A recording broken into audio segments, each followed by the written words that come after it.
Am I really that much to handle? Breaking these niggas down like a camel. You don't really to throw you up. Tyla's album is boring and flopping because, oh, I already said it. She's boring. Now, Tyla, this is why I want you to brush your teeth before you start talking about Rihanna. Here's the story, but you know I'm not a storyteller. Now, it looks like Tyla dropped her new A-pop album, and I think Tyla's team is trying to sabotage her in a way, because Who's That Girl song sound exactly like her best friend Aya Starr that people keep comparing her to. My unpopular opinion on Tyla as a Black American as to why she's flopping, I don't even really think it has to do with the whole color shit. I think her music is just not that good. Because there's plenty of artists that have a terrible... I'm gonna make this quick. Tyla copied all of Rihanna's swag. Rihanna is the mood. Yesterday, I went on an entire Tyla rant, and I realized I'm a motherfucking hater. See, I don't actually have... Okay. I've been rehearsing this in my head because I don't want to get it wrong, but I feel like I'm on the side of TikTok that is crucifying my girl Tyla's album.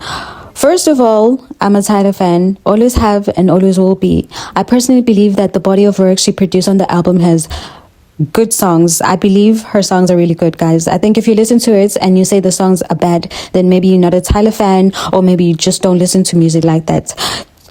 Two things that people have been talking about lately. Point number one is that the marketing for the album was different from the album itself. And the second thing is people keep saying that the album feels super safe, giving reactions of, it was good, but it's not really anything special type of album, you know? Hi, my name is Cindy and welcome to my YouTube channel. Let's start with the starters. Well, I feel like this whole thing, or that the sound was just a repetition of what she always does, is a prime example of how Black girls in the industry, African girls in the industry to be precise, will always have it harder. Because a prime example in this, for instance, Tate Mercury. Don't get me wrong, I love that girl. Please don't get me wrong. I'm not like shoving her under the bus or anything like that. But Tate Mercury has a specific vibe, as I believe Tyla has a specific vibe as well. And I feel as though every time Tate Mercury puts out an album, we all get satisfied because this is the vibe that she always gives, and we are used to that. And her albums come up and she pushes Billboard 200, Billboard 100, like she's skyrocketing stream. Like her streaming is going high.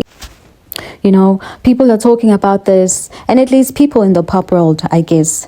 And then it's like Tyla, who I believe has a specific vibe or a specific sound to her. She creates an album that is Tyla album, and everyone's mad because it's a Tyla album. It just seems that way because she's getting crucified for what a lot of people are successful for doing, and that just tells me a lot. I think it's so interesting to me because I think a lot of people, I think a lot of these reviews, I'd say these reviews are by people who have this idea of what a pop should be, because the whole thing was that she's introducing African pop. Like she's named her album A-pop, right? And people expected it to be more experimental, and it's just like more range, and it's just so very silly to me. I feel like to feel that way, sorry to say, because Tyla is one of the first, no, I don't want to say she's one of the first, but I think one of the first mainstream people who are really introducing this idea of African pop, where it's like her music genuinely can't be placed in any category, bro. That just makes sense for it to just be African pop, because her beats can be South African inspired. Well, her melodies and the way she's using her voice is like leaning R&B or leaning pop, or it could be the other way around. Like the way she's singing is more South African, Afrobeats inspired, and Amapiano inspired, but there's something about the elements of the songs and production that are sounding more like R&B, like more of the mainstream sound that we all used to hearing. And it's like she's like the definition of pop.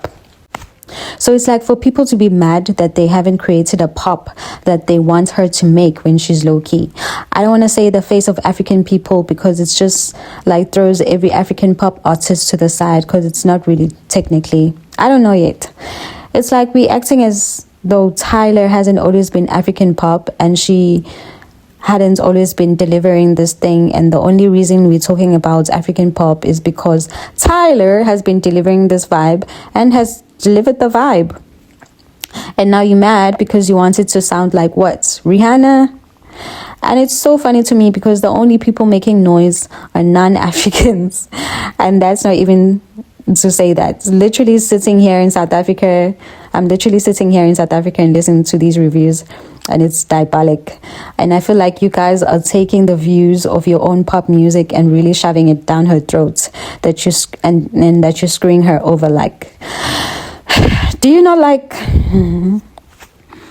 Okay, but how she marketed the album and the album itself felt like they were going to be two different vibes. I think that's what allowed people to think of like of kind of like go down this rabbit hole of creating issues that when they... I don't know, drop your comments, besties. Tell me what you think about this. I literally made history.